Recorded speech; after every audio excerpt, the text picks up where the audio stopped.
اختلاف دراصل امت کو ہلاکت سے بچانے کے لیے اگر کیا جاتا ہے تو اس اختلاف کے اندر بھی رحمت کے آبشار پھوٹتے ہیں، اور اگر اختلاف عصبیت کے حوالے سے کیا جاتا ہے، نفرت کے حوالے سے کیا جاتا ہے، ذاتی عناد کے حساب سے کیا جاتا ہے، اپنی ٹوپی اونچی رکھنے کے لیے کیا جاتا ہے، کتمان حق کے لیے کیا جاتا ہے، حق کو سمجھنے کے بعد بھی حق کو فراموش کرنے کے لیے کیا جاتا ہے، اور باطل کو حق ثابت کرنے کے لیے کیا جاتا ہے، تو یہی اختلاف کسی بھی قوم کی ہلاکت کا سب سے بڑا سبب بنتا ہے۔ ہم حنفی لوگ چاروں مسلوں کو برحق مانتے ہیں۔ اب میں مذہبی نقطہ نظر سے بات کروں، مگر اختلاف کتنا بڑا ہے۔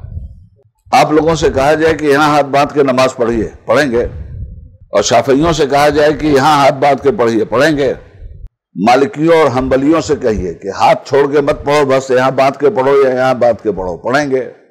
آپ آمین بیل جہر کیوں نہیں کر رہے ہیں؟ دوسرا تو کر رہا ہے، اختلاف نہیں ہے۔ آپ بسم اللہ زور سے نہیں پڑھ رہے ہیں، دھیرے سے پڑھ رہے ہیں، دوسرا تو زور سے پڑھ رہا ہے، اختلاف نہیں ہے۔ آپ اقتدیت بحاظ الامام میں امام کا سورہ فاتحہ پڑھنا مقتدی کا سورہ فاتحہ پڑھنا مان رہے ہیں، دوسرا نہیں مان رہا۔ نماز میں، ارکان اسلام میں اس سے بڑا بھی کوئی اختلاف ہو سکتا ہے کیا؟ مگر اس اختلاف کے پیچھے جو استنباط ہے اور جو مضبوط دلائل ہیں ہر طبقے کے، ان سورسز پہ سب کا اتفاق ہے۔ تو اختلاف عمل میں ہے، سورسز میں نہیں ہے۔ اختلاف فروع میں ہے، عقیدے میں نہیں۔ بات بگڑتی وہاں سے ہے جہاں فروع کے اختلافات کو عقیدے کا اختلاف بنا دیا جاتا ہے۔ اگر عقیدے کا اختلاف نہ بنایا جائے، ہر کلمہ پڑھنے والے کو مسلمان مانا جائے، ہر فلسفہ بعد الموت کے آدمی کو، بھئی عقیدہ تو اسی کا نام ہے، بنی الاسلام علی خمس، یہ ہمارا عقیدہ ہے۔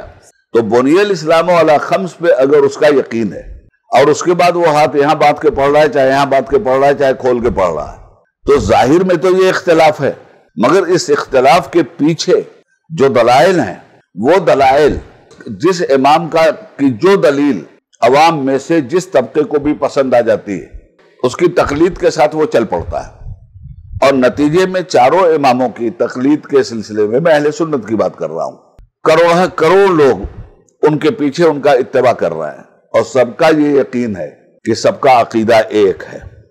اعمال میں بھی اگر اختلاف ہے تو اعمال کے اختلاف کے پیچھے بھی مضبوط دلیلیں ہیں، اور یہ کام بھی جو کر رہے ہیں وہ امت کے ایک بہت بڑے طبقے کو یونٹی کے حساب سے اس کی شناخت کی بنیاد پر کھڑا کر رہے ہیں۔ مگر رہ گئی بات یہ کہ کوئی ایک دوسرے کے پیچھے نماز نہیں پڑھتا، ایسا نہیں ہے۔ رہ گئی یہ بات کہ عقیدے میں اختلاف ہے، ایسا بھی نہیں ہے۔ ارے صاحب، اعمال میں اتنے اختلافات کے باوجود آپ کہتے ہیں یہ بھی حق پہ ہیں، وہ بھی حق پہ ہیں، وہ بھی حق پہ ہیں، یہ بھی حق پہ ہیں، تو کوئی قدر مشترک تو آئی جہاں ایک متحدہ آواز کے ساتھ آپ کھڑے ہوئے۔ اگر اسی کو فرقہ آپ نے بنا لیا ہوتا، یہ حنفی فرقہ نہیں ہے، یہ شافعی فرقہ نہیں ہے، یہ مالکی اور حنبلی فرقہ نہیں ہے، اگر یہ بھی آج جس طرح سے آپ فرقوں میں بٹیں، اس کے علاوہ بھی آپ کا پیٹ نہیں بھر رہا ہے، مزید فرقوں کی حاجت ہے آپ کو۔ صرف حنفی کہلانے پہ اکتفا کرنے میں آپ کا ایمان مکمل نہیں ہو رہا ہے، اس لیے اس کے آگے بھی کچھ نہ کچھ لگانا ہے، اسی طرح ہر طبقے کا۔ تو بات مسلک تک تھی، مسلک سے اب نیچے آ گئی فرقے تک۔ اب مسلک ڈھال بن گیا ہے اپنی خود ساختہ فکری ارتقاء کے لیے، ورنہ نیتیں صحیح نہیں ہیں۔ کافی تھا حنبلی، کافی تھا مالکی، کافی تھا شافعی، کافی تھا حنفی، اور جہاں جہاں ہے متحد ہے، کہیں اختلاف ہے حنفیوں میں آپس میں، مسلک کی بنیاد پہ کہہ رہا ہوں، نیچے آئے ہیں تب اختلاف ہوا ہے۔ مسلک کی بنیاد پر کہیں کوئی اختلاف ہو تو بتائیے۔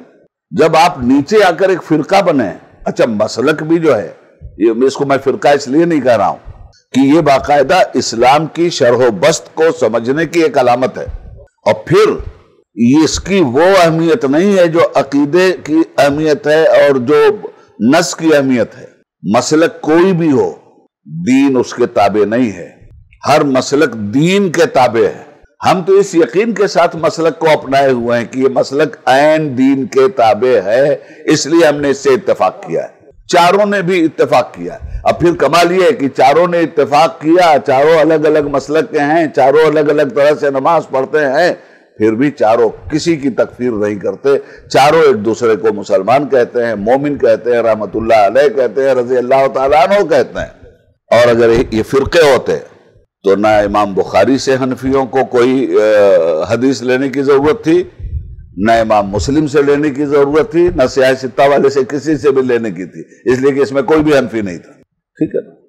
ہاں، جب فرقہ بن گئے تو حدیث بھی انہی سے لے رہے ہیں اور ان کا انکار بھی کر رہے ہیں۔ اب فرقے سے میری مراد، چونکہ میں مسلک کے تناظر میں بات کر رہا ہوں، مقلدین کے تناظر میں بات کر رہا ہوں، اب مقلدین میں فروعی مسائل میں 1000 اختلاف ہونے کے باوجود اتحاد ہے نا، چاروں کسی کے خلاف کچھ کہہ رہے ہیں کیا؟ بلکہ چاروں کا معاملہ یہ ہے کہ اگر ایک کے ہاں جو اجتہاد ہوا ہے، اگر آج کے دور میں اس اجتہاد کی روشنی میں ملت کے مسائل حل نہیں ہو رہے ہیں تو ایک ہی امام کے مقلدین دوسرے امام کے دروازے پہ بھی جا کے دستک دے رہے ہیں، اس سے بڑی اتحاد کی علامت کیا ہو سکتی ہے؟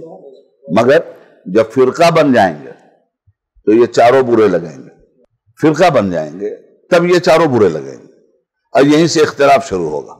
تو اختلاف کو ختم کیا جا سکتا ہے، اختلاف رکھتے ہوئے بھی اختلاف کو ختم کیا جا سکتا ہے۔ مثال یہ چاروں مسلک ہیں۔